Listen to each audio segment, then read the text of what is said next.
Are you planning your next big vacation? Do you need to stay on budget?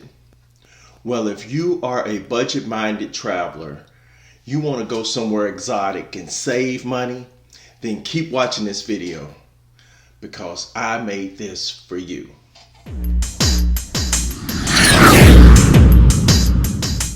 Hey fellow travelers, this is Norman Payne from Up and Away.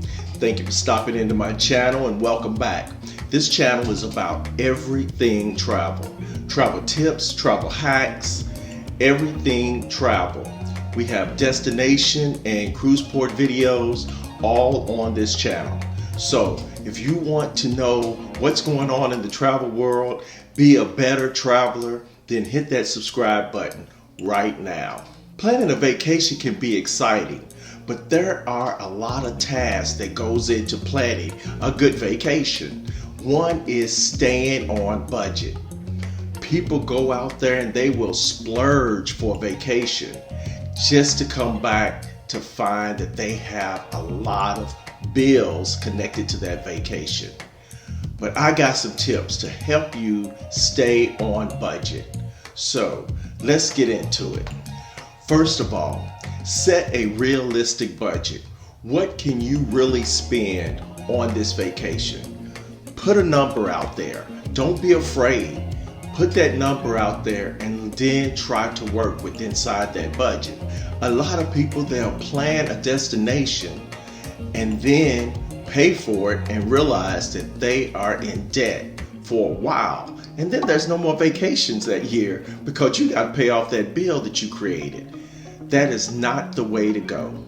When creating a budget, you must look at the mode of transportation. Are you going to fly? Are you going to ride Amtrak? Are you going to get on a bus? Is this a cruise? You have to look at the mode of transportation at the beginning when you're setting your budget. Accommodations is another large part of your budget, so you have to be accommodation mindful. Think about it. Are you going to be in a hotel, an all-inclusive resort, or Airbnb? Or is your cruise ship your accommodation? After you have figured out what is your mode of transportation, what is your accommodations, the next thing that's pretty big on there is your food. Also, public transportation, or how you're going to get around your destination when you get there. Put in those things as well. These should be line items on a spreadsheet if you're that sophisticated. Also, do not leave out souvenirs. That will also be part of your budget. You want to set a buffer for unexpected things to pop up because you know they will. And if you don't have money for that, all you do is dig yourself into a deeper hole. But that's not what a vacation is about. It's not going in debt, it's celebrating your hard work and also doing it under a budget. Allocate some money for travel insurance. You're gonna need travel insurance. Don't go on a trip without it. Buy travel insurance. You have to have that in your budget as well because things may come up and you do not want a large medical bill or something that happens to you, your luggage, the time you might lose taking a trip. You need to have some type of travel insurance. So be sure that that's included in your budget as well. Choose your destination correctly because some destinations have a higher cost than others. It's just a known fact. The most popular destinations always carry a larger cost. So look for some destinations that give you the same thing, but at a less cost. You should look at second city options. Second cities are places in different states, countries that give you the same experience as the most well-known places. There is at least one second city destination in everywhere that you possibly can choose to go on vacation. Look into those second city options. If you're traveling internationally, you want to look at a place where the dollar has a higher value. You want to get the most out of your dollar. Remember to plan your vacation, but be flexible about the dates, because moving the dates, even a couple of days, definitely a week, can probably bring you some different discounts that you couldn't see if you were focused on just one date. Also, watch out for holiday travel. Holiday travel usually brings a higher cost. You can go to the same place not being on holiday travel from your job. Keep that in mind when you're planning. Look at the dates around that holiday. I bet you they'll be a little bit cheaper. If you just can't wrap your head around second city destinations and you have your eye on a destination, the next thing to do is pick an off season when there are less travelers. Things are going to be cheaper, from the flight getting over, the hotel accommodations, the local foods, and everything like it's going to be a little bit cheaper. Look into off-season travel. A good travel advisor can help you with that, because most of them know exactly when the peaks are, when the shoulders, they know all of that.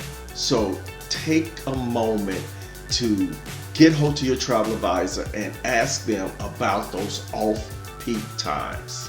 Traveling to some destinations off summer. Don't go during the summer because everybody is traveling during that time.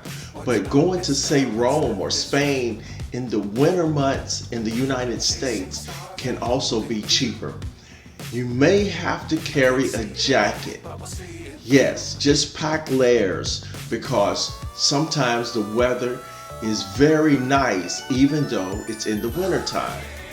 You definitely will encounter less crowds, and the costs will be down on food, souvenirs, all of that stuff. To save airfare anytime during the year, try and look at leaving on an off day, like midweek.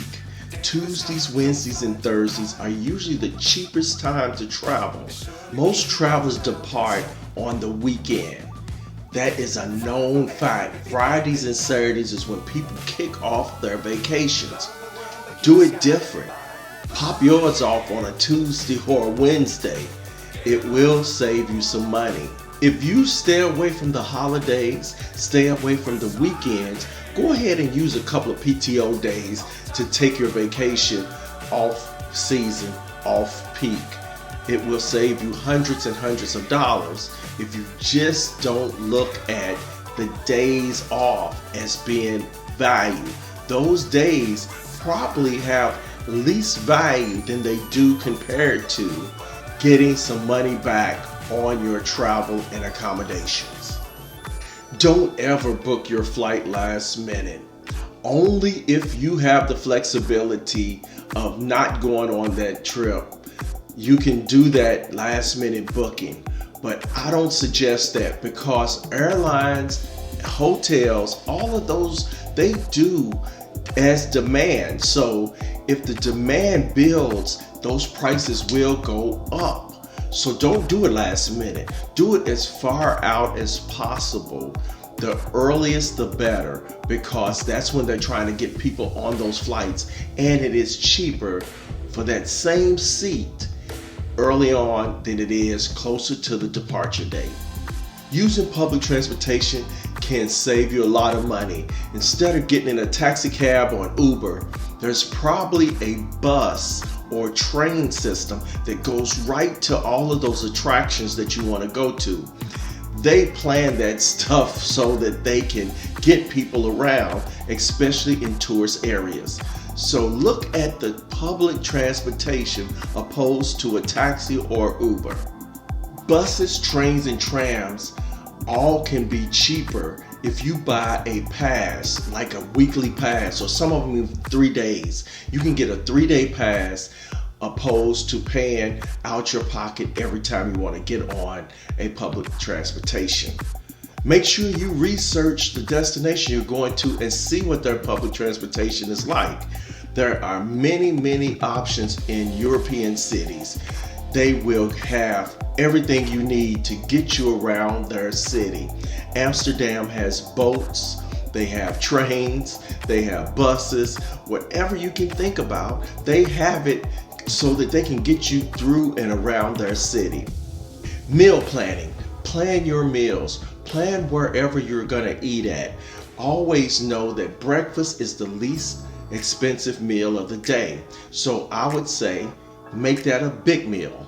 Your lunch, second least expensive.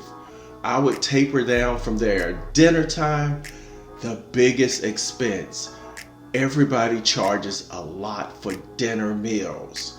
So be sure you plan your day out. If you can get accommodations with breakfast included, eat your breakfast there, load up, and then go out exploring on a full stomach. Stay away from the main drags when you're selecting somewhere to eat, because those are going to be more expensive. Get off of that main drag and go to some of those side streets. You can find the same exact food on the side streets, but they'll be less pricier than they will in the main tourist area. So watch out for that type of gouging that's going to happen around the tourist area. Try local markets and street food. Those are really, really inexpensive. If you go to a local market, there may be someone in there with a pop-up type of restaurant where you can buy food during the lunch hours or even early dinner. Go to the local markets and look at the street food that may be there for you, and it would be probably less expensive than going to any restaurant. If you're staying in a destination long term and it has a kitchen, or look for accommodations with a kitchen, buy you some groceries. And yeah, some people don't want to cook on vacation, but if you want to save money, forget about that. Cook you a meal or two, save the money, and spend it out exploring different places, on an excursion or souvenirs or something like that. Don't worry about the cleanup and all of that in your place. I mean, that's just part of life. But save the money and do something fun with it. Search for free activities. A lot of places have free activities, and you can do a Google search for free activities in the destination you're going to. You can find that it's a lot of things that you can do and see without spending entry fees and things like that. You can just be outside of the place, and maybe that's the most interesting of it all, is the way the outside looks opposed to going inside. But look for those free activities. You can also find cheap tickets to get in some of those well-known places, like say the Colosseum or the Louvre in Paris. You can find these cheap tickets online before you go. That means you have to plan the days that you want to do what you're going to do. Don't go over there and pay the money right then and there. It will cost you more. Buy your tickets in advance and plan your day out. The internet is a great place for you to find these things. There are probably blogs and different sites about how you can save money when you're traveling. So look into how you can do that on your next destination. Also, a lot of destinations sell multi-ticket passes, so you can go into a lot of different attractions on one pass. Look into that before you go, because a lot of cities is offering this. That means you can go to the Louvre and also to the Eiffel Tower, all on one pass, and it's probably discounted than if you paid for each one individually. Use your reward points. You build those points up to use them. Use those reward points to supplement your trip. You may be able to use them for flights. You may be able to use them for hotels. Look into your reward points and see what you can use it for on your next trip so that you are staying within inside a budget. Many credit cards have them. You're probably accumulating them every day that you use a credit card or every time you use a credit card. The bottom line is to budget. Stay within that budget. You do not want to come back from your trip with a large credit card bill, and that will overshadow all the fun and interesting things you saw. it will make you pretty depressed that you got to pay off that bill, and you're probably not going to go on vacation anytime soon till you pay that bill off. So I suggest stay inside a budget, plan that trip out, look at the least expensive things to do, look at things to eat that are less expensive than going into a restaurant, street food, local markets. Look at all of that, because there is some money saving things out there for you if you just look deep enough. Well, if any of this stuff was helpful to you, give it a thumbs up. Also, leave me a comment. Let me know what you think. Let me know about the destinations that you've been to that you was really money conscious about. Share this video with anybody that's going on a trip anytime soon. Subscribe to my channel. Hit that subscribe button right now and ring that notification bell so you'll know the next time I upload another video. Until our paths cross again soon, I'll see you then. Peace. And please like this video, share it, and subscribe to my channel. Also follow me on all my social media. Just hashtag #UpUpUpNorman, where you will find my Facebook page, my Instagram account, my Twitter page, and my TikTok page.